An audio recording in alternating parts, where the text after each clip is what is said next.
कार्रवाई नहीं हुई तो मैं यहीं पर कोतवाली में आके आत्मदाह करूंगी। मेरे परिवार पर जरा सी भी आंच आई तो उसके लिए जिम्मेदार भी यही राजकुमार ठुकराल परिवार होगा और पुलिस प्रशासन इसके लिए जिम्मेदार होगी। ये ठीक 1 वर्ष हो चुका है और मेरे खिलाफ एक ऑडियो वायरल जारी हुई थी। किसका षड्यंत्र था, कैसे वायरल हुई थी, किसने बनाई थी, मैं कुछ नहीं जानती। और उसके बाद मुझे बहुत दुख हुआ क्योंकि जिस तरह से मेरे चरित्र पर उसमें वार किया गया था, मेरे पति की आर्थिक क्षमता पर वार किया गया था और मैं गांधी पार्क में धरने पे भी बैठी थी, आप सबने देखा था। उसके बाद मैंने यहाँ पर मनोज रतूड़ी जी को प्राथमिकी भी दर्ज कराई थी।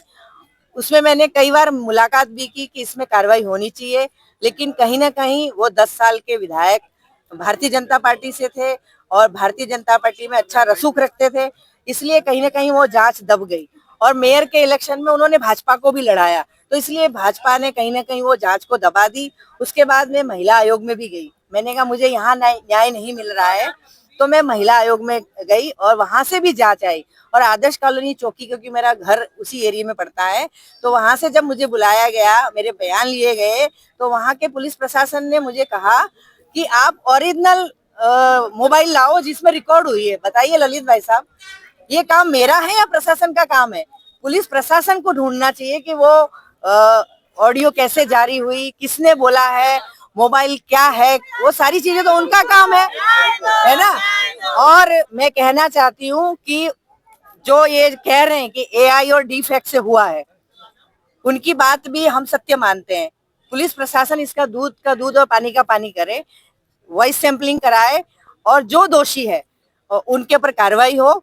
मान लो उनका चरित्र आप जानते हैं, दंगा कराने से लेके भारतीय जनता पार्टी की बड़ी बड़ी नेताओं के प्रति अभद्र टिप्पणी करने से लेके, हम तो चलो दूसरे दल के हैं, लेकिन उन्होंने अपनी पार्टी की महिलाओं को नहीं छोड़ा है। और साथ में इलेक्शन का लाभ लेने के लिए 21 में लास्ट में जब आचार संहिता लगी, उस रात को जो गौकशी हत्या हुई है, आप जांच कराइए मणिकांत मिश्रा जी, उसमें भी ऐसे ही लोगों का हाथ निकलेगा। और मैं तो कहती हूँ कि वो गौकशी हत्या में भी सीबीआई जांच होनी चाहिए और असली दोषी सामने आना चाहिए, क्योंकि कब तक समाज को लड़ाते रहोगे? दंगा करने वाले लोग, शहर को तोड़ने वाले लोग, और बड़ी साफ से सफाई से झूठ बोलते हैं कि एआई है, डीफेक है। मैं कहना चाहती हूँ कि अभी भी शर्म है तो स्वीकार करो।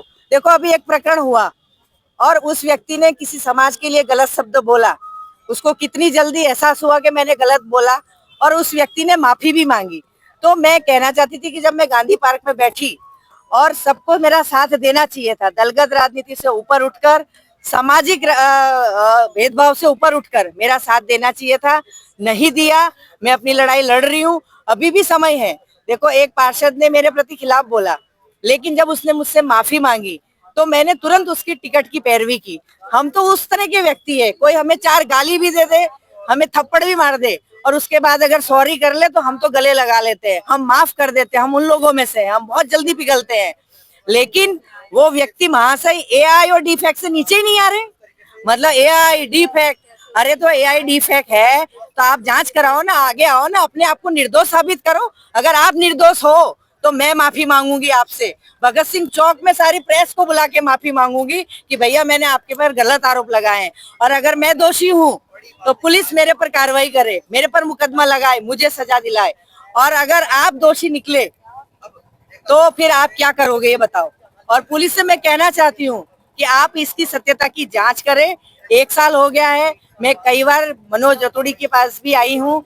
मेरी प्रदेश अध्यक्ष ज्योति रौतेला जी ने भी मनोज रतूड़ी जी को फोन करके कहा था कि इस बहन को न्याय मिलना चाहिए। आज मैं पुनः कहना चाहती हूँ पुलिस प्रशासन से कि आप मुझे न्याय दिलाएं, और न्याय नहीं दिलाएंगे जब तक मुकदमा दर्ज नहीं होगा दोषी व्यक्ति पर, मैं यहाँ से उठूंगी नहीं। और अगर आप मुझे टाइम देंगे कि भाई हमें इतना टाइम दे, इसमें जांच करनी है, 2 दिन 3 दिन 4 दिन, तो मैं वो आपकी समय सीमा भी मानने को तैयार हूँ।